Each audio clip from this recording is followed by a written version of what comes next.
Hello and welcome. My name is Heather Henry, if you don't know me, I think you possibly do. And I'm a social entrepreneur from Greater Manchester. I'm a Queen's nurse. I'm a trustee in the third sector for Being There, which supports people with life-limiting illness. I'm a senior lecturer at the University of Salford. And today's event, really, only our second event, is to listen to Sarah, our keynote speaker, who's going to talk about the experience of those living in poverty through the work of Salford Poverty Truth Commission, and start to share a common understanding of what we mean by health creation, and then consider how we would like this network to support us in our health creation journey in terms of looking at what health creation means for how we educate the people who will work alongside communities to support their well-being. So I'm also joined tonight by Katie Finney, who has so kindly offered to facilitate our discussion. And Katie is one of the directors of Amity CIC, who's also here in Greater Manchester. So do mute yourself and just put up your hand when we're going into the discussion part if you want to speak.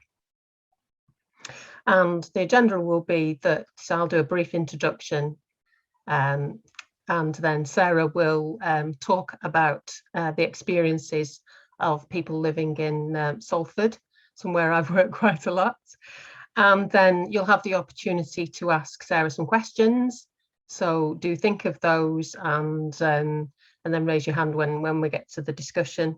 And then we'll have a chat about how this network might support the idea of health creation in the curriculum. We're using as our working definition, Hazel's definition, she's here with us tonight, a former health visitor and the director of C2 Connecting Communities, which does what it says at the tin, and who's had a long relationship with the University of Exeter Medical School. So there's always been that link for Hazel between academia and the practical work of enabling communities to transform themselves.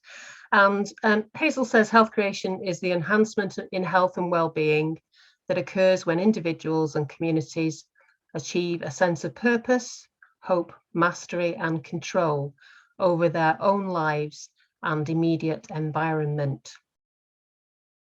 And Hazel's not the only one. There's lots of people who have been working in the background on health creation for many years. People like Health Creation Alliance, CIC. I can see Brian's here, current chair. I used to work within the Alliance for a couple of years. Professor Donna Hall, former Chief Executive of Wigan Council, who's now the chair of New Local. Sir Harry Burns, former Chief Medical Officer for Scotland. And academics like Professor Anthony Morgan, who has been studying health creation for many years at Glasgow Caledonian University. And I think what we found with the pandemic is that this emphasis on purpose, hope, mastery and control has come very much to the fore. And we welcomed Nigel's book, Nigel Crisp's book, former Chief Executive of the NHS. He published Health is Made at Home, Hospitals Are for Repairs last year, and there are a series of webinars that accompanied that to start talking about health creation. And the proper name, as we know, is salutogenesis. So as the predominant paradigm is pathogenesis, you know, the management and prevention of illness, patho meaning illness and genesis meaning origin. Here we're looking at the complementary approach, the idea of salus meaning health and genesis meaning origins. And so I think the two work as a continuum, and this is what we want to talk about. Health creation is a big paradigm shift for us, and it can make many people feel uncomfortable. And so we've all been touched by humans, touched as humans, but through the pandemic.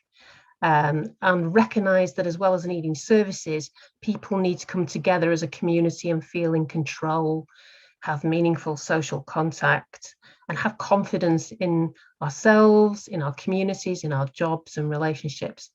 We need that hope and mastery that Hazel identifies. So today's event, therefore, is about listening to the experience of people living in poverty, and then consider what sort of space we want to create with this network to support and inspire each other, and helped us to prepare and educate the next generation of people who will work alongside these communities. And we would see this network as open to everyone, and that we'd like to co-design it. So not just for academics, and certainly not just for health and care. Nigel's book contained a range of examples from business to environment to education, as well as things like health and care. So everybody is welcome to contribute to this discussion. If you've got any thoughts on that, then do stick them in the chat. And we'll talk about them later. But now it is my pleasure to introduce Sarah Whitehead. Is the co-director and founder of Community Pride, CIC, which specialises in community engagement for those who are deemed vulnerable, marginalised and disengaged. And her role is as innovator of social change and inclusion at Community Pride, CIC. And Sarah, what a fantastic title, by the way. I want to be that. And Sarah was one of the lead commissioners of Salford Poverty Truth Commission, which operated a few years ago. I think they're going to also redevelop Salford Poverty Truth Commission. I can't wait. And the commission was the winner of the Innovation Award at Heart of Salford Awards 2017. So I'm going to hand over to Sarah now. She's going to talk for about 15-20 minutes. And then we'll have the opportunity to ask some questions. Thanks. Thanks, Heather. Hi, everyone. Really good to be joining you at this Health Creation Network.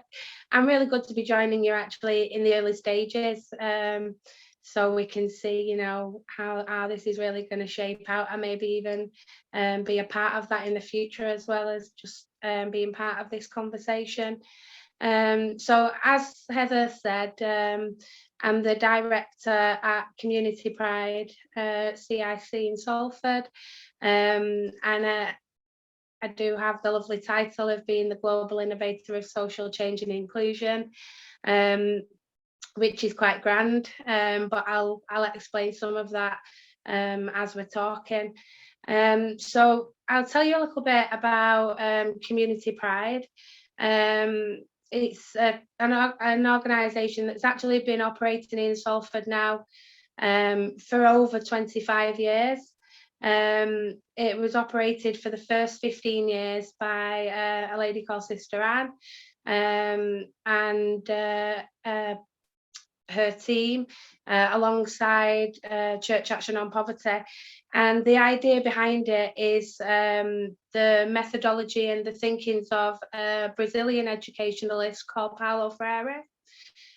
So Paulo Freire worked in Brazil, I think it was in the 1960s. He did a lot of his work with the residents in the favelas there, who were really low-skilled, disadvantaged.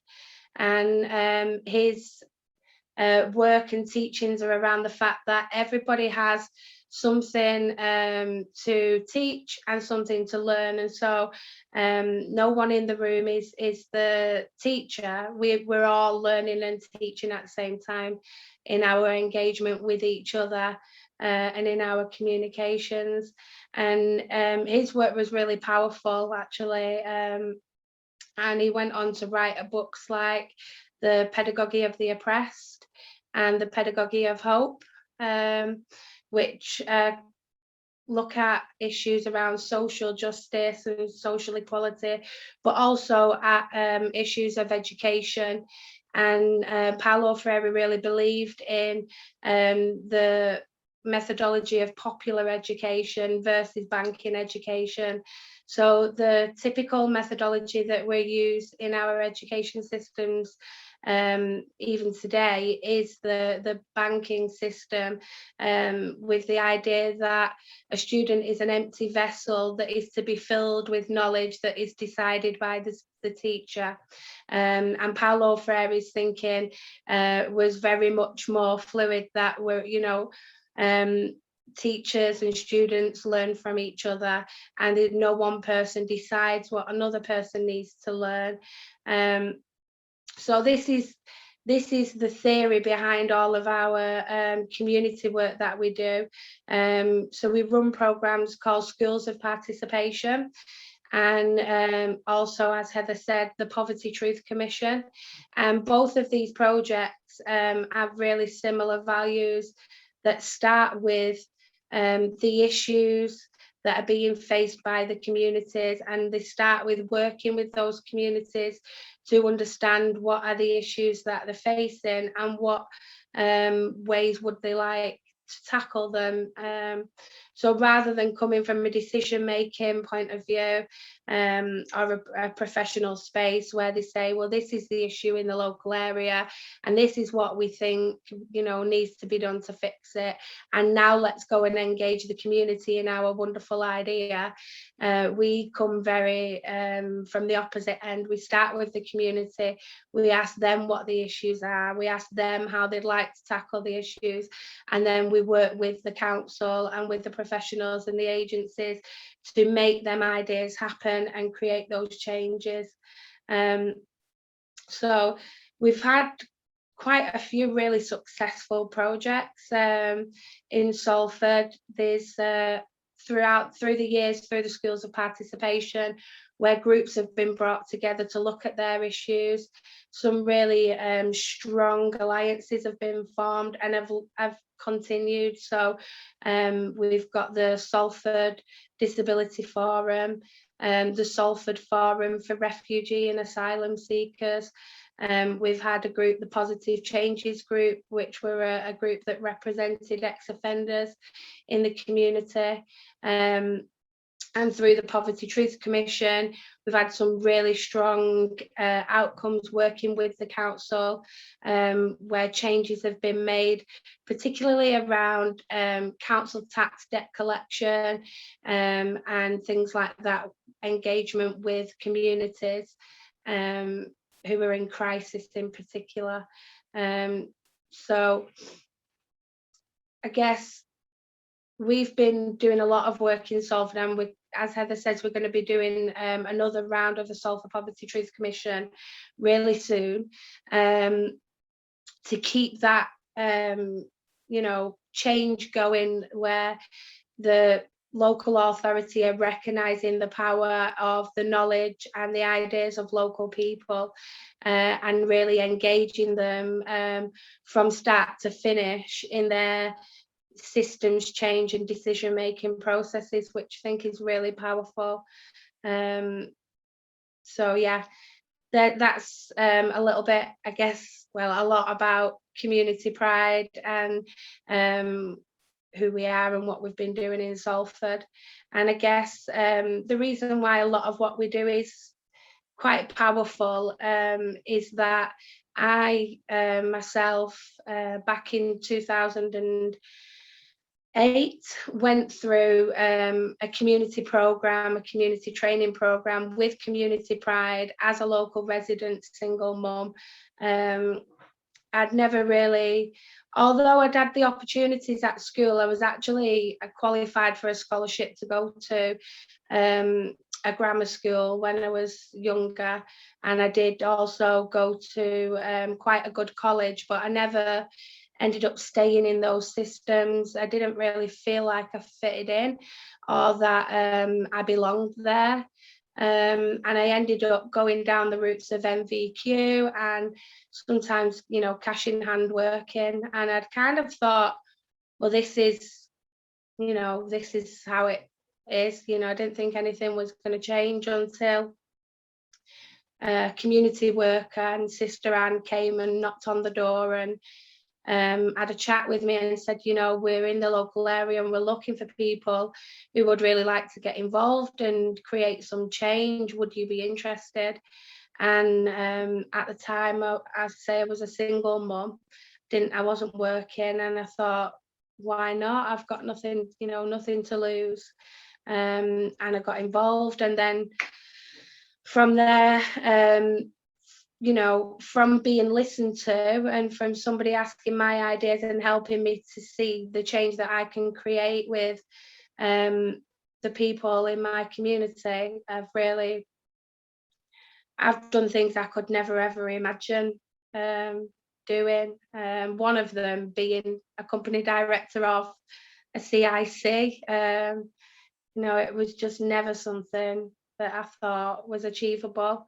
And also, I am an alumni member of the German Marshall Fund for the United States Transatlantic Inclusive Leaders Network, which is a mind-blowing network of leaders from across the world, people who are really trying to push forward social inclusion, equality, and to create this systems change where people with lived experience and minority groups are involved in the conversations, are at the table, and are part of the decision making and respected within that for their knowledge and the role that they play, whether that's a professional one or not. So that's been amazing, and through that network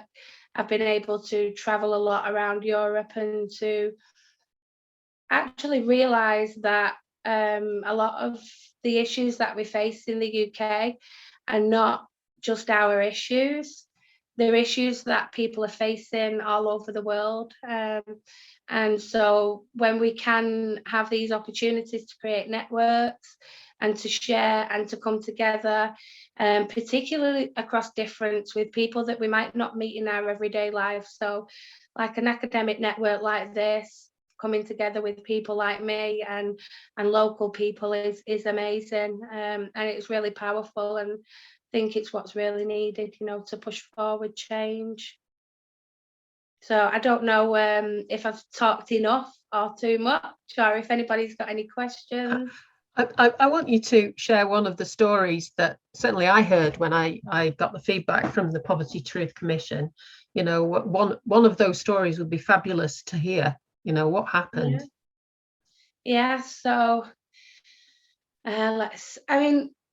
for each person within the Poverty Truth Commission, so for each individual commissioner that takes part, the process is we have 15 local people who are experiencing poverty in Salford, and we have 15 of the key business leaders and decision makers from local authority to be coming together over a 2-year period, sharing food, having conversations, and really getting to know each other at a human level. And just that interaction on its own, you see a change in each individual commissioner in their understandings of each other, realizations of things that they hadn't realized, before about what people go through, not just what local people go through, but also what business leaders and professionals go through in their work as well when they are in a system, and trying to fight for that change as well. I guess one particular story from the commission would be around a lady called Debbie Brown, and so she was a director from the council, I think maybe something like head of communities, and she joined the commission, and in our first meetings the grassroots commissioners had put together a visual map of the negative things, the things that were having a negative impact on their life. And one of the things on there really large was the city council. And some people had wrote that they were terrorists because of the way that they collect the council tax debt. So sending bailiffs who were quite working in very unethical ways, bullying people who were physically not able to pay. And what would happen is through the bailiffs, obviously the bailiffs would put charges on and the debt would just become completely unmanageable. And so it was just keeping people in this cycle of poverty. And upon seeing it on the map, I think Debbie was really shocked, because obviously everybody that works at the council is really proud of the work that they do. They do great things, and I guess she'd never heard this point of view before, and you could see that it kind of hit her, and she was a bit like upset by it. But instead of being really defensive and arguing, but the council have done these things and the council have done this and it's not our fault, which I find is the typical response that you get, she just really held her hands up and said, this is not acceptable, and what can we do about it? And that was just like a game changer, because we had a head of services at the council who really wanted to know what could be done for change. And she really followed that through. She organised workshop design sessions with the whole council tax team for them to look at the process from start to finish with people who have had problems with council tax and bailiffs, and to point out, well, this was at this point when I got the letter, I just couldn't bear to even open it. I didn't read it. And so then the council explained, well, when you don't read the letter, this was the next stage of the process. And when you don't respond there, then this is the next stage of the process.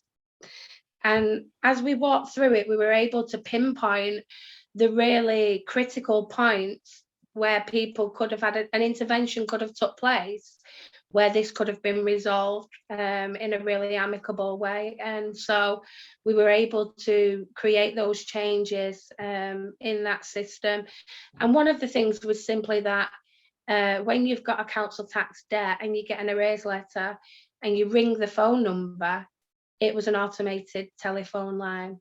You couldn't actually speak to a person. And so most people getting these letters are in a crisis and they're upset and they're crying and they want advice and they couldn't get it. So straight away they changed that system, and they also started holding like monthly meetings at gateway centres, like coffee mornings they call them, a coffee drop-in. If you've got a worry with your bill, bring it, we'll talk it through, we'll have a coffee, we'll see what we can do before things get out of hand. And so I think that was a real success story, like that one particular issue, and how we kind of worked together on that. And it didn't just stop there. I mean, when Debbie Brown was hiring staff, new staff for these gateway coffee mornings, and new staff to run the council tax services, she actually asked for the grassroots commissioners to be part of the interview panel. So we helped, to make that happen, which Debbie said herself was really helpful in making sure that they picked the right person who could understand from the point of view of local people, which I think is what is sometimes needed. So that was really brilliant. And when they did win an award from the Ministry of Justice for the amazing work that they'd done with communities tackling poverty, and also through the Poverty Truth Commission with the council, we did write the city's first anti-poverty strategy, which they won an award for at the Ministry of Justice. They actually took a commissioner with them to the awards ceremony in London, which I thought was really nice as well, because they could have just gone by themselves and took that glory, if you like, but they shared the experience with the commissioner who had also done a lot of work in making that happen. So that was I'll ask one question, then I'll throw it open to everybody else. What are your messages for those at the moment who are educating? You know, I'm a nurse, you know that. Future nurses, future town planners, future teachers, future social workers.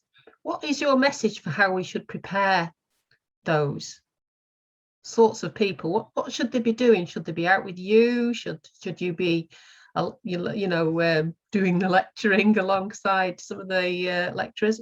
How should it be?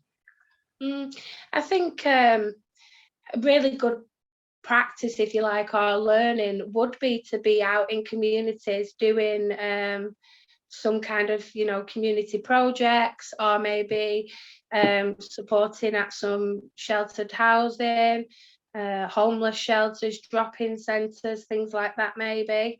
But also, community pride. One of the things that we do when we're training our facilitators is we ask them, okay, can you think of a group who you work with or who you see as being disadvantaged, and can you propose a way for working with them? So for instance, something that we've done was going into the homeless shelter and just having a coffee with the guys there and asking them, what do you think could be done to change things for you? Just doing some of those conversations maybe, and getting to hear people's experiences, what people are living through, and it's not all we don't bring it all on ourselves. We live in a system that creates poverty. We live in a world where people are oppressed, and even myself, we psychologically take in all of these thoughts that we're not good enough, we don't belong. I can never own a house, I couldn't go to uni because I just don't belong there. That's not me. We take those things in, and I think it's important to see and spend time with people in their own environments and really understand what they're going through, and you start to see the potential and the opportunities for change with those people. And in my case, I just needed somebody to listen, and I think that's what a lot of people need, is somebody to just listen to them, listen to their ideas, and encourage them. Fantastic. Yeah, thank you so much. So, questions for Sarah. Although I think they're taking it in. I'll just say, if people are on the chat, I'm using a tablet, so I can't see the chat without messing around with the screen, so I've not seen any comments. Okay, well, I'll tell you, Sarah, they think you're fabulous, and you've had some incredible achievements, that your work is transformational and amazing. Thank you. And Michelle's raised a hand from the University of Salford. Hi Sarah, that was absolutely fantastic, and thanks for your time today. I thoroughly enjoyed listening to that. I know there's probably a few people in the room, Pam I'm pointing out specifically, who and Heather herself are working towards getting our student nurses in particular, but a more wider range of students, engaged with the work, more of a sort of to encourage them around understanding what matters to individuals rather than what's the matter with them. So we've been pressing that for quite a while now. We seem to be making headway, but one of the challenges for nursing in particular is the sheer numbers of us.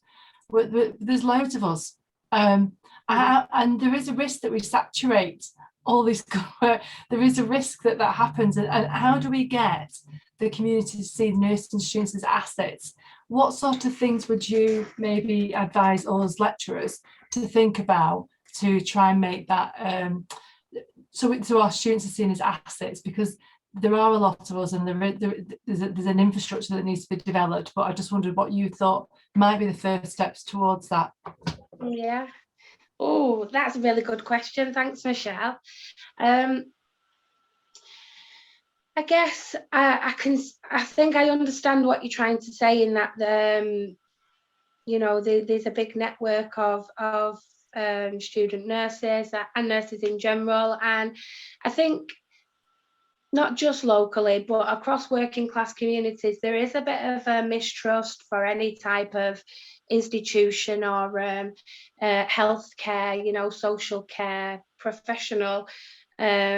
So I think I can understand what you're trying to say, and I guess what I would say is sometimes local people find it difficult to work with professionals and nurses and institutions because they feel they're going to be judged, maybe because they feel that they've already been judged before they've even said anything, and that doesn't always, it's not always because of something that the professional has done. It's just a personal feeling that that individual has, that they've internalized, that they themselves can't even find a reason for, you know.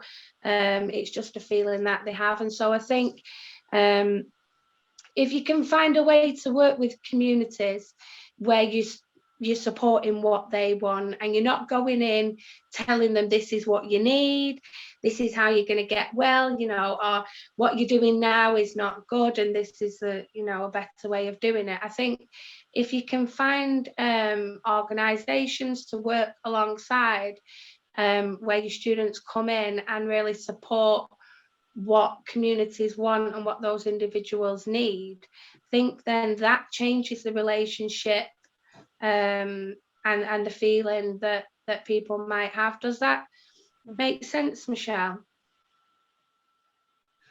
Yeah. Does it answer the question more to the point? It makes sense to me, certainly.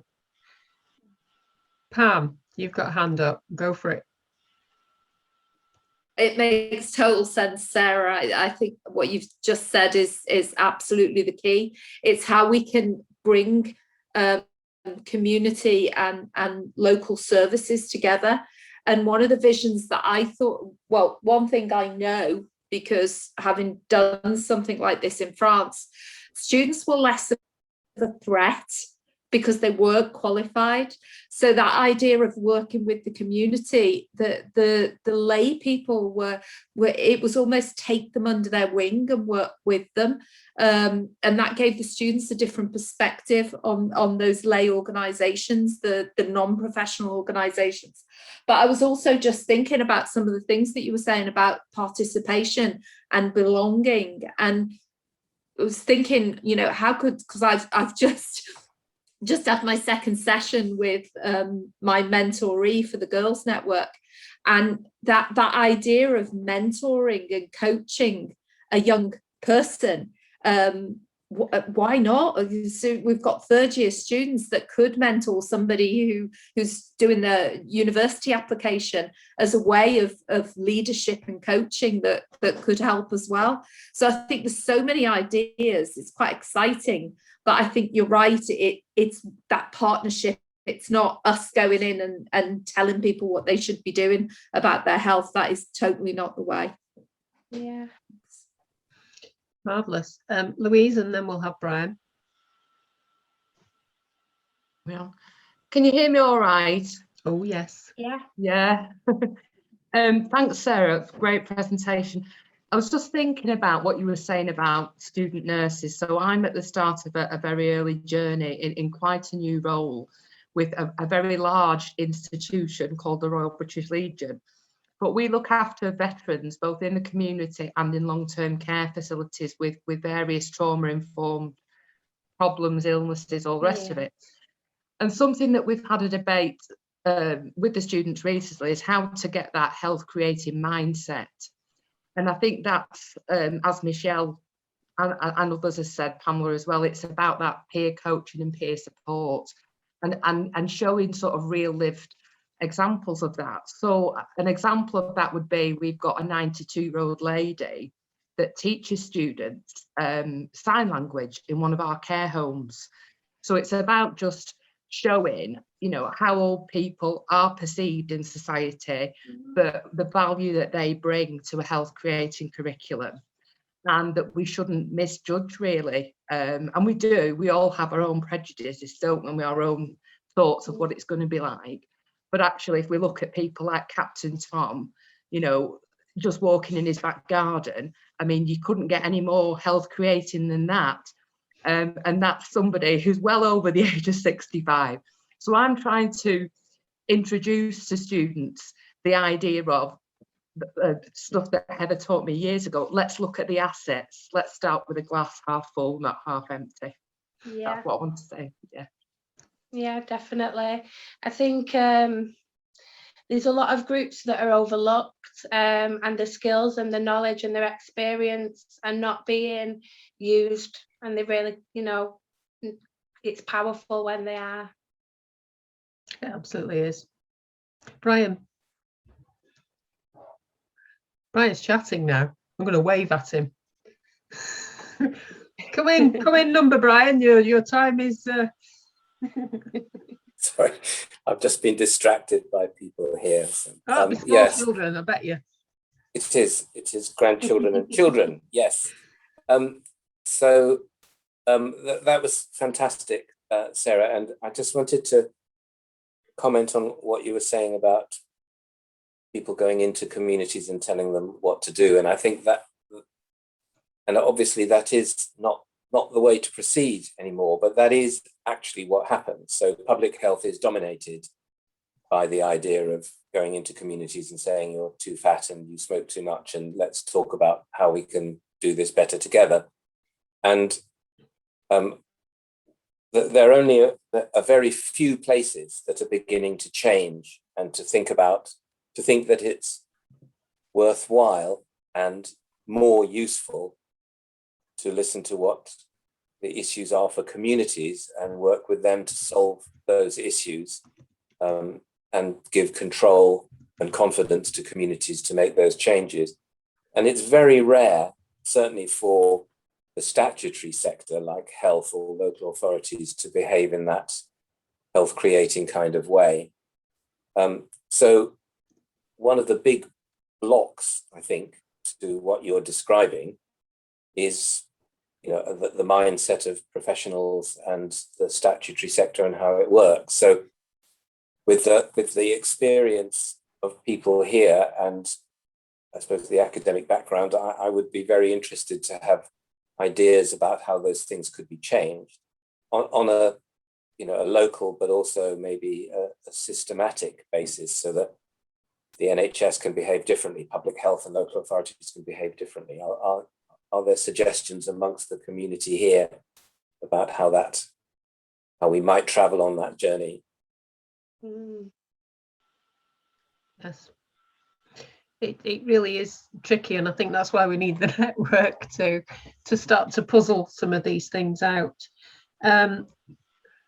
I'm just a little conscious of time in terms of also discussing how we arrange ourselves. But let's take Judy and Pam, and then I think we'll go into more of a wider discussion.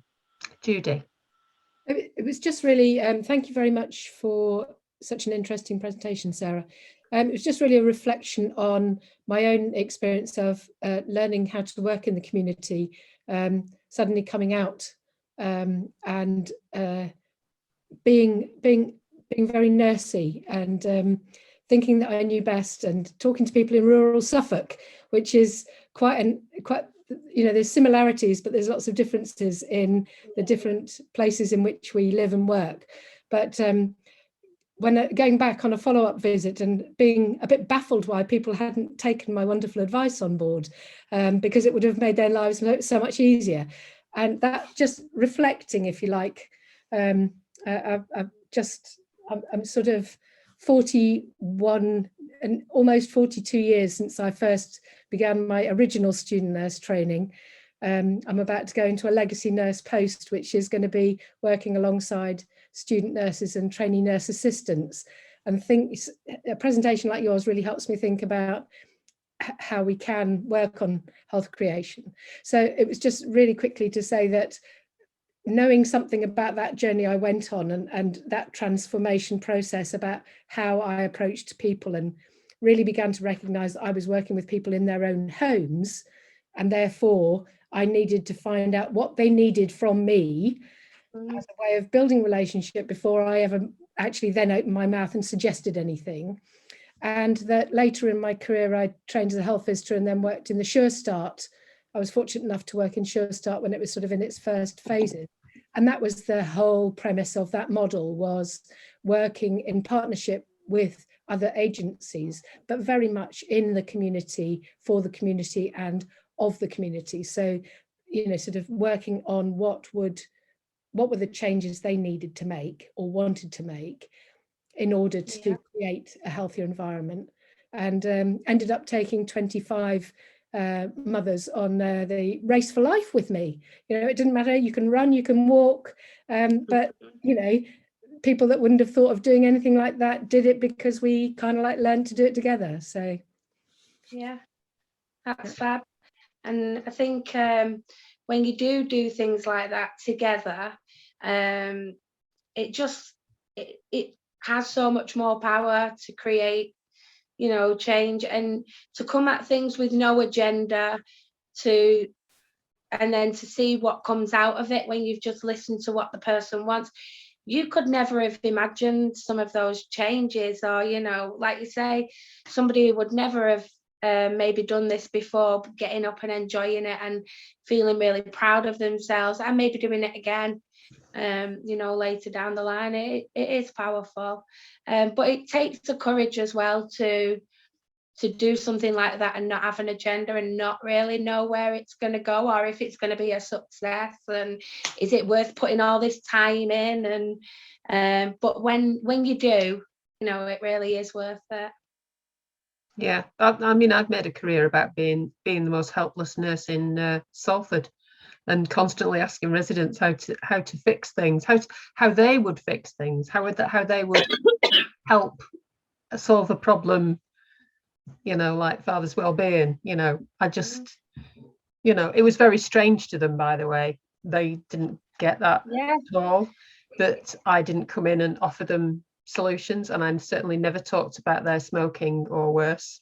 And I guess that's something to note, Heather, is that it's not easy. It's not really just a case of going in and saying, okay, it's up to you, you decide, because and never having had that opportunity before, people feel really overwhelmed with it, that I don't know what the problem is or how to fix it, or, you know, they retreat back to their old ways of thinking, of being powerless, and so there's a little bit of work there that you have to do with them in helping them to see actually the power that they hold and the changes that they can create. I think that's a really profound point, helping them to see themselves as powerful. Yeah, that's absolutely right. And Pam, is this a new hand up? Are you coming back in? Yes, it was. Good. I just love that image of you know, it's handing that power back, but actually helping in that hand back of power. And the way that I see nursing students, is that idea of bridging that gap between professionals who have that sort of vision of you need to stop smoking, and the public who have a completely different agenda. And in order to actually move the profession forward, it's actually trying to bridge that gap in a more dynamic way, because we can teach the next generation, but if we don't do something about the people that are out there, then actually the change doesn't happen. So getting the students out and working with populations in some sort of a primary healthcare zone, for want of a better word, would actually bring those professionals in the field into something that is much more innovative in the way that we deal with people. And I think the young people are generally quite innovative and flexible, especially this new generation. And they are open to new ideas and new ways of doing things, but they get sucked into that, you need to stop smoking. And it's how to actually break that dynamic by working with people like Sarah, who is amazing, I will say it again. Oh, thank you. Michelle?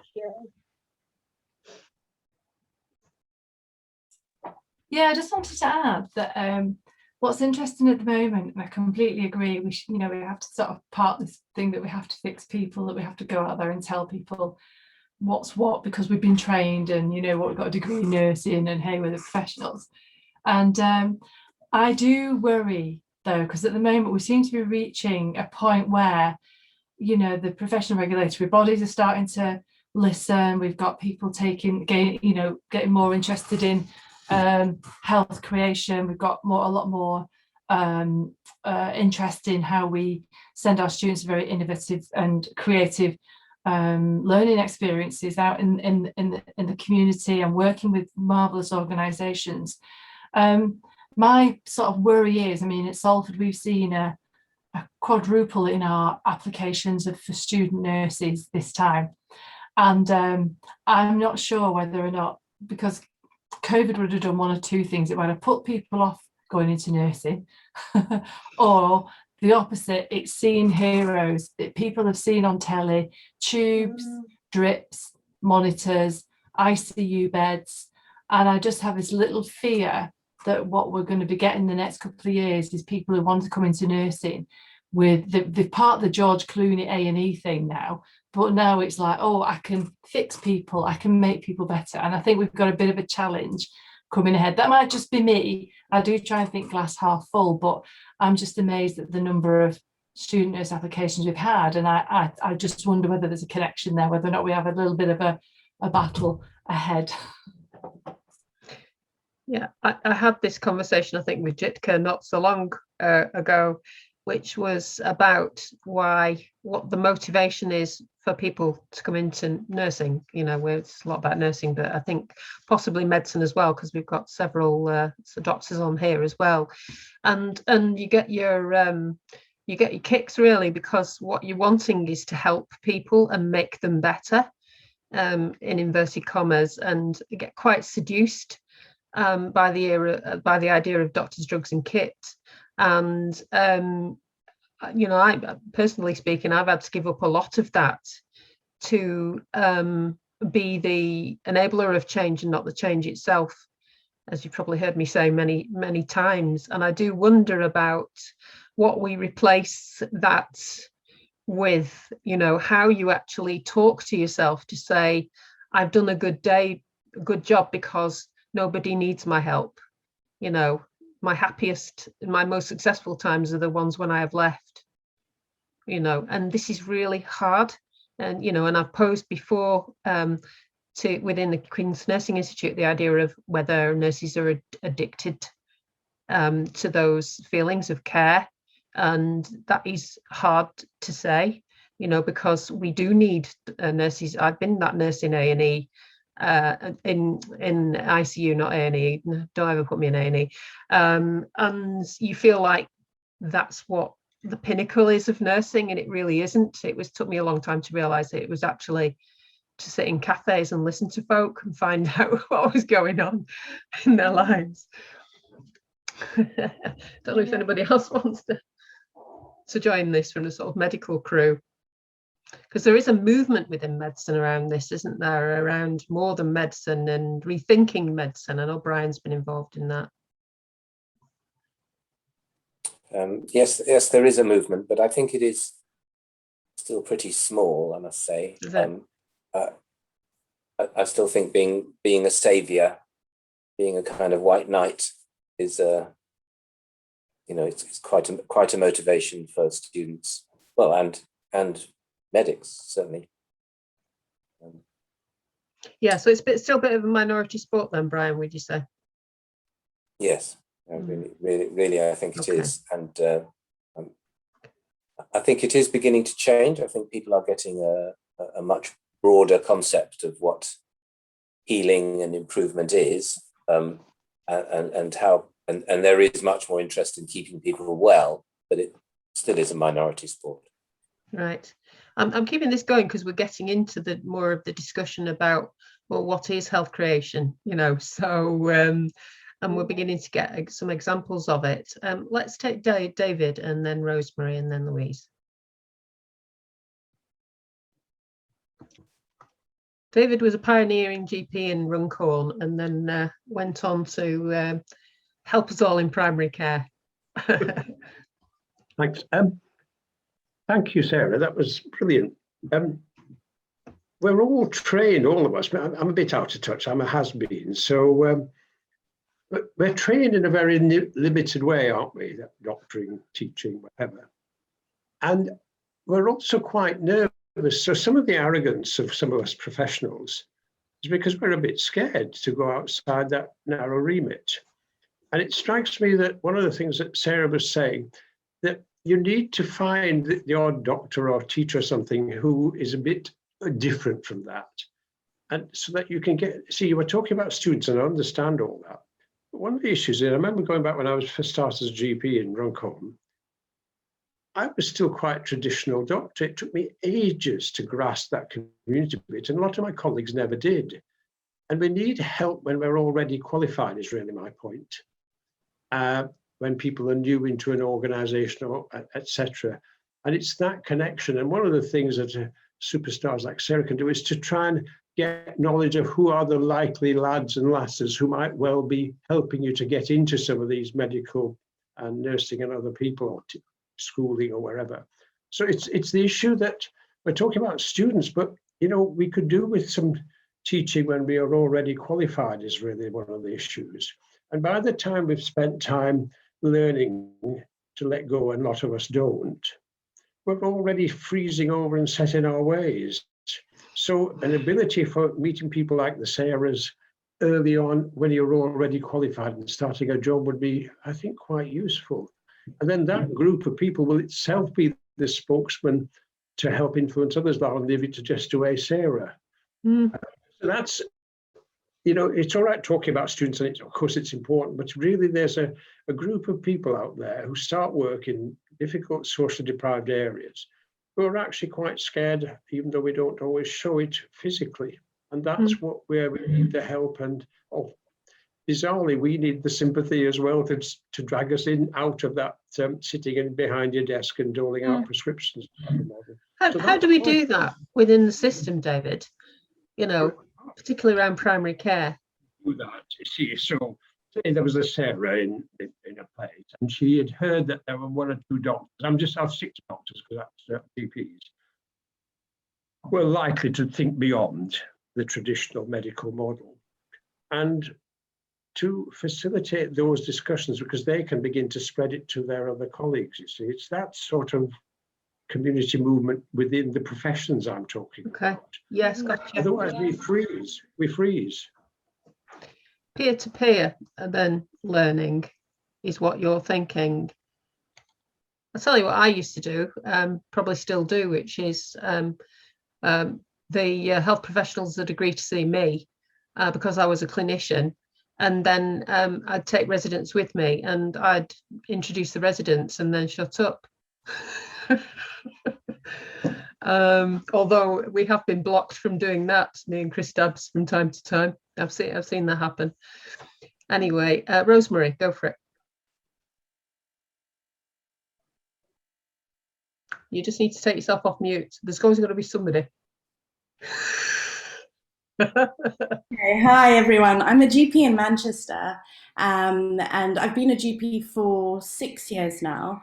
And what I've realized, like what the previous speaker was saying about the fear that doctors have, is that we are raised or we're trained in a situation where we are told that this is what a doctor looks like. Yes. People who are minorities like me, I remember in medical school being told, oh, when you're presenting a patient, stand with your hands behind your back and don't talk like that. I'm from Zimbabwe, a very, vivacious, lots of sunshine kind of place. And so that put me in a box, and I felt that I am not the kind of person who would be a doctor. So I have to become this vision of a doctor that I need to pretend to be. And I pretended to be that for a long time. And the consultations were really robotic. Everything was fine, but I could feel that there was something missing. And then as I did my own work of understanding that I'm a minority, everybody's a minority in some kind of way, I have my healing to do. So I'm not this doctor on high in a big chair, but another human being who's on a healing journey, as is every other person sitting opposite me in the chair. That's when magic started to happen, this human connection. And I'd always been taught, keep yourself out of it, keep your stories out of it. And suddenly you're talking about inner child healing with patients. And oh yeah, when that happened, when I was 3 and I read in front of the class and I've been embarrassed ever since. And every time I'm in a social situation, I feel like, everyone's watching me and something terrible is going to happen.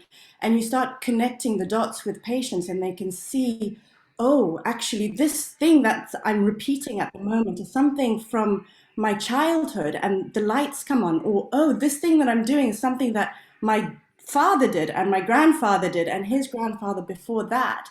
Then it takes the judgment and the self-judgment and the onus off the patient. And it's like, oh, it's not me. I'm not a bad person. It's not me that is this awful person who's smoking in front of my kids and you're judging me for that. It's this generational, possibly, trauma that's been passed down, and this is my way of self-medicating it.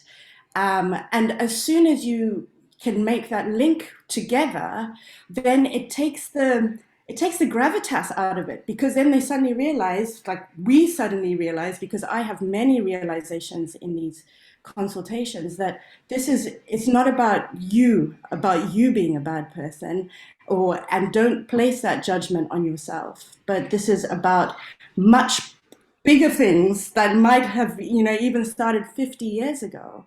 So how do we even begin to, on a professional level, in training in universities, help students in the curriculum to understand that these stories might trace back hundreds of years? I'm from Zimbabwe. It was colonized 200 years ago. I'm still carrying colonial wounds that I'm healing to this day. So we all have these within our own stories and our ancestral stories. So how do we incorporate this into healthcare today? Yeah, that's fabulous. I certainly get your point about what you're talking about is being your authentic self, which is what we're talking about now, certainly within the NHS, around leadership and authentic leadership, distributive leadership at every level, which includes citizenly leadership, I think. And the experience of trauma, I think, is massive. I see there are trauma programs, and then there's like a huge wasteland where nobody talks about it. And I think, well, it's obvious why people are behaving as they do in my mind, and it's obvious why they're taking drugs and other substances and getting into fights. I know where it comes from, but it took me a long time to realize what I was seeing. And I think it was only when I worked alongside a community that I saw it for real. But if I am pretending I don't have trauma as a GP, then it's like this power dynamic then settles into the consultation where, with anyone, if I'm pretending I don't have trauma, then Right. I accept trauma. But whereas if we are together in our trauma and understanding that, Gotcha. stuff that we all have to heal, that's when we are no longer separated, and it's not me judging you or you feeling judged by me, no matter what our backgrounds are. Yeah, That's very profound. Really powerful. Yeah, thank you for sharing that. That's really profound. Louise. Thanks, Heather. I just wanted to say a couple of comments and then put a challenge to this Health Creation Alliance. Do it. So, picking up on what David said, Michelle said, and Rosemary about fear, professional fear, how we're trained as medics, how we're trained as nurses. We're always talking about that, but we don't collectively tackle the system.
So your challenge is really to have the discussion with the regulator about how their regulations affect this idea of health creation, because it is about people living their lives, and how regulations sometimes stop them from working with us as professionals. Have I got that right?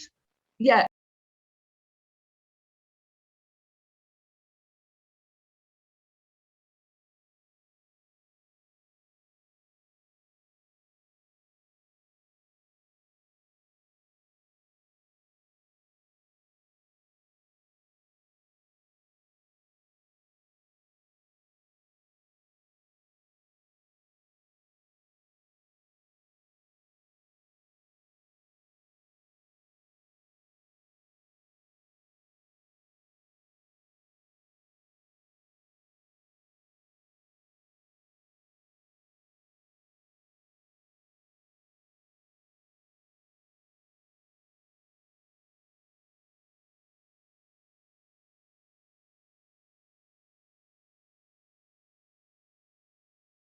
Wow, I don't know how that would play out in with the GMC, but we do have some links with Andrea Sutcliffe at the Nursing and Midwifery Council, don't we? I think George has a connection to Andrea.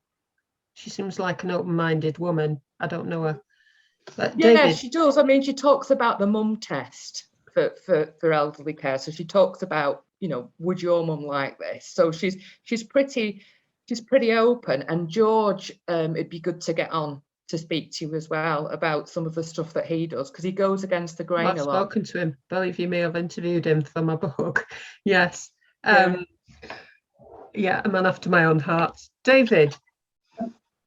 It's because I've been around a long time. I remember when CQC was set up, or its predecessor, was it HIMP or something? I can't remember now. But you know, the reason we have CQC, of course, we have professional regulators like NMC and things like this, but the reason we had CQC was because of a failure of quality leadership from the service. You know, so that what has happened is, you know, politicians, when they get a problem, want to do something, so they often invent some other body or something to force quality in or pressure in or something. So one of the reasons we had CQC is because our services weren't good enough. Well, that's a failure of us. Yes. We should have been more leaders about setting standards and so on and so forth. And so, in a way, having done CQC investigations, and I used to have this little disputes with my fellow visitors, because, you know, I was quite conversational, I'll put a nice word, when I was meeting people and wanting them to come out with ideas rather than this driving in. But it's a classic NHS management thing taken to extreme of trying to drive in quality rather than helping to create quality. So there is an issue for us out there in the service to take a much more leadership role about standards ourselves. But other people get more and more damn regulators. Yeah, I agree, David. And going back to Michelle's point and Heather's point about nursing and the NMC, we are regulated, we do have professional standards, we're responsible and accountable for that as individuals. But again, if we think about the biomedical model, 60% of nurses, and this is up-to-date data, don't even work in the NHS. And I know 3 of us on this call already. So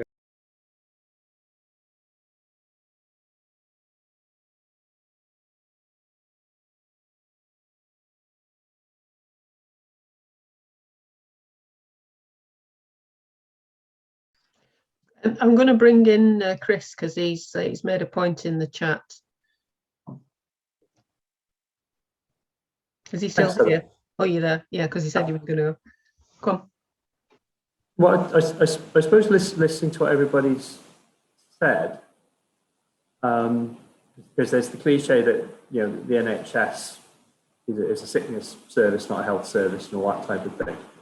So I suppose in my head, I sort of think, if you're looking to change the health and social care system, you have to identify what the real drivers of that system are and relate this agenda to those drivers. Otherwise, the system won't listen. What do you think the drivers are, Chris? Well, from my experience, I'm coming at it from a lay perspective. So it's the things that get chief executives sacked, fundamentally. It's balance the books, reduce hospital admissions, reduce prescribing. They're the three things that drive the healthcare system, and there's equivalents in the social care system. So I suppose what I find with the stuff my organisation does, whatever it is that we might want to achieve, but we have to present it in those terms to be taken seriously.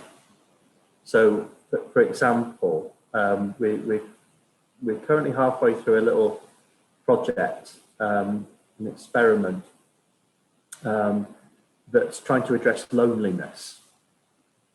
And we're doing that because the frontline social workers and the community nurses repeatedly said this is the #1 problem that we face. So we're not doing it in that sense. We're not being funded because the system wants to address loneliness. But we're being funded because they need to get the nurses and the social workers away from trying to deal with loneliness when they're not capable of doing it. So as they can focus their skills on clinically what they're good at is the way the system would think about it, around that. And what we're slowly doing, because we're talking about working with chip shops and taxi drivers and all the rest of it. That's what local people tell us is actually important.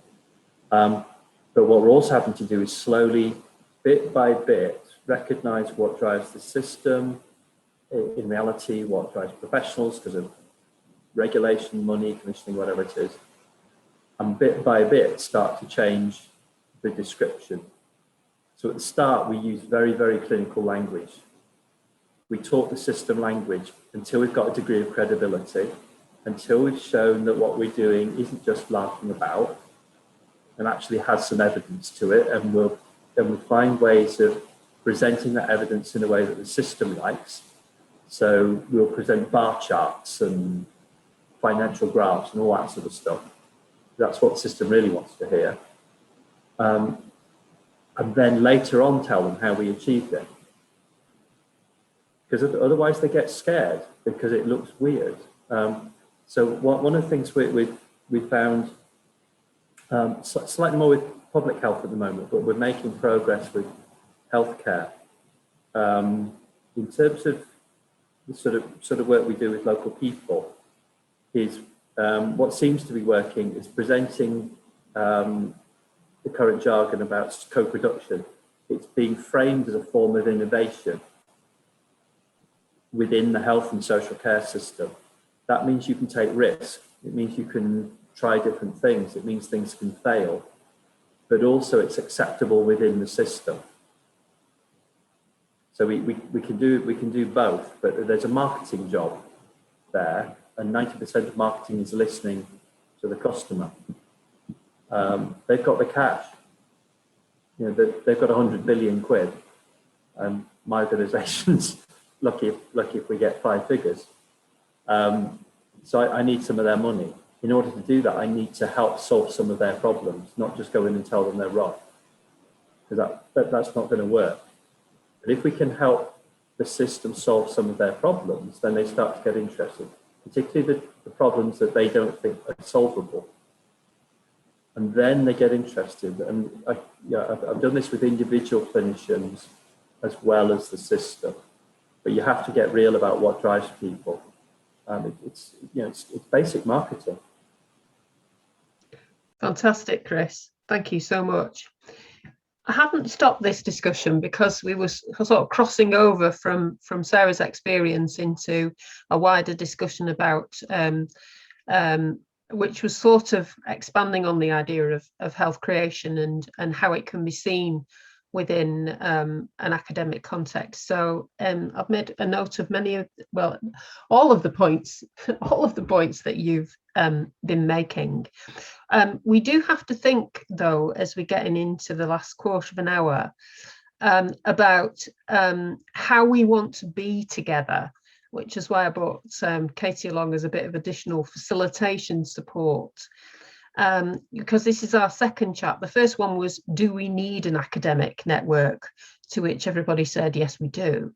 And then this discussion is heading more towards, well, how should we do that? You know, what should it be? What should it do? And having talked to Katie, I think part of the discussion is about experiencing health creation and listening to the experience of our communities, and thinking about that in an academic context, to have the contribution of those who've actually worked at national strategy and policy level or had dealings with it, and several of you in this chat actually have, so that we know how to manage the system, in inverted commas. So I think for the last 15 minutes, I think me and Katie need to have that discussion with you about, so what should we do? How should we be together? You know, what should this network be about? So I will come in there, Heather. Thank you. I'm delighted to be here. Thanks for inviting me, and it's a real pleasure to hear from Sarah. I'm just down the road in Salford, so her work is very close to my heart. So thanks for the invitation, and I'm delighted to be here to hear from Sarah and from all of you, but also to play some small part in building the foundations for this network. And various people, of course, will have various theories and approaches to how do you start in bringing a group of people together so that when they get in action together to make something happen, it's effective. And so that's kind of my sphere of work, that can be implied in all sorts of different contexts. So I'm glad to bring it here today. And what we would always start with, whether it's with a group of residents in communities, within an organisation, within a strategic group, is forming a group purpose, and sometimes what's referred to as a culture, or an agreement of how we might work together. Now, I'm sure that that's not new for many of you here, the idea of doing those two things. Now, those two things, I would suggest, are so vitally important to a group's success in the long term that we probably can't do them justice in the 10 minutes we've got left. Now, a lot, as Heather pointed to, a lot of what you've discussed this evening, I've taken lots of notes, because I think within that conversation there were pointers towards what the purpose of this network might be. And some of the kind of behaviours you might want to see from each other, which is the kind of work we would have been doing this evening. So my suggestion, I've thoroughly enjoyed myself, so I have no problem that we don't go ahead with this bit of my piece of work.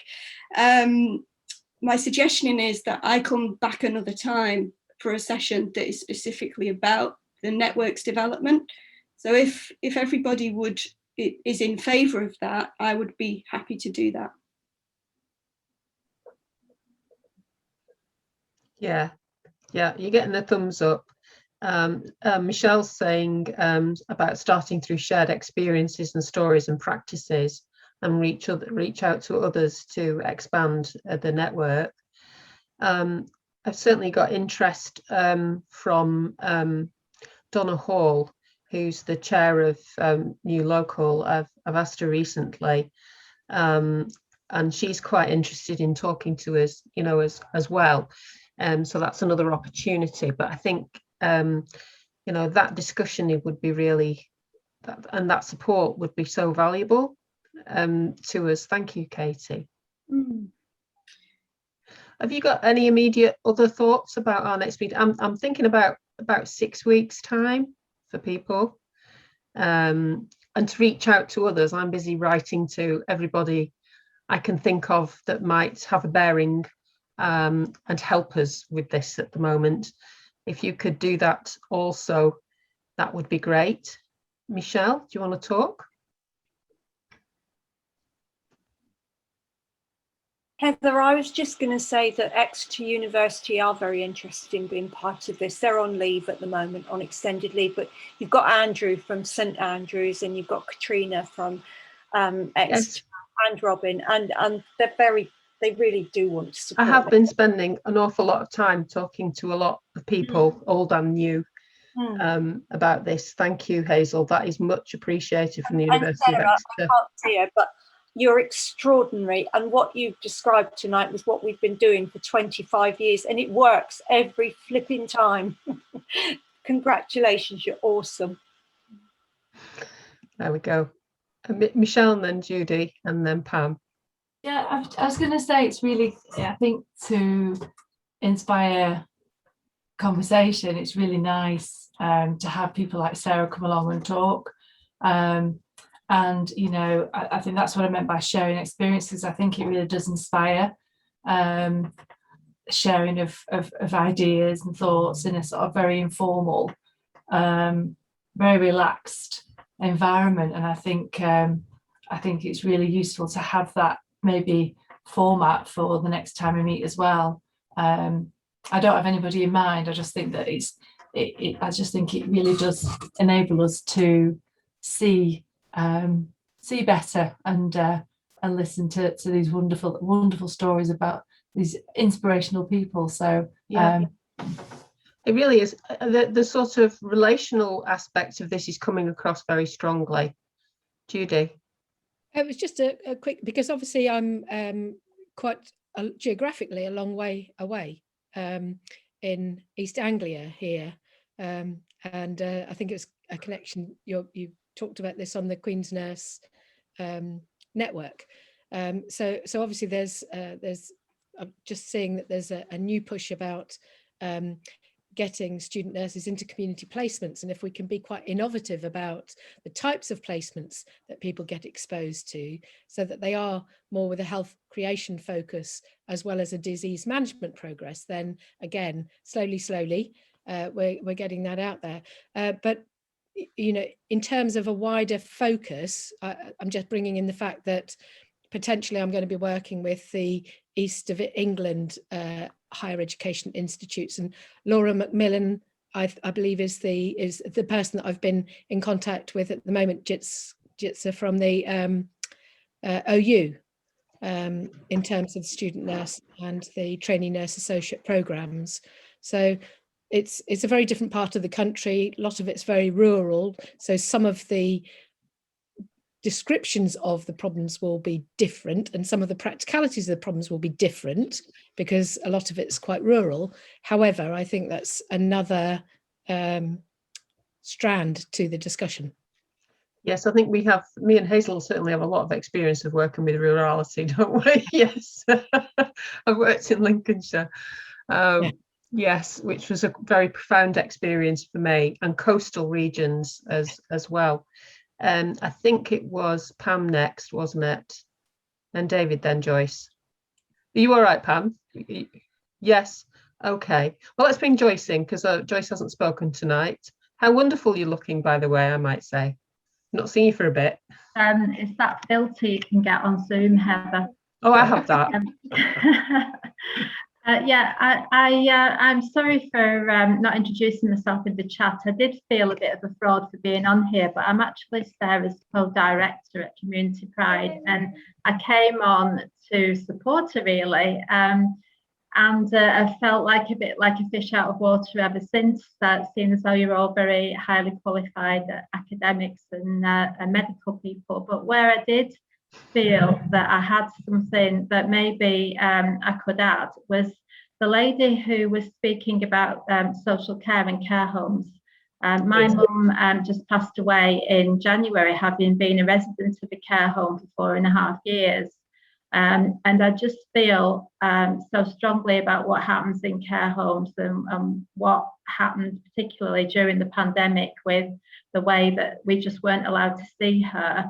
And I just wondered, as Sarah was saying, we're all about the people with the experience having an input into the conversation. And I was just thinking, you know, maybe you may benefit from some people who have I don't know, patients. So my mum couldn't speak up for herself because she was very, very poorly, and I was her voice.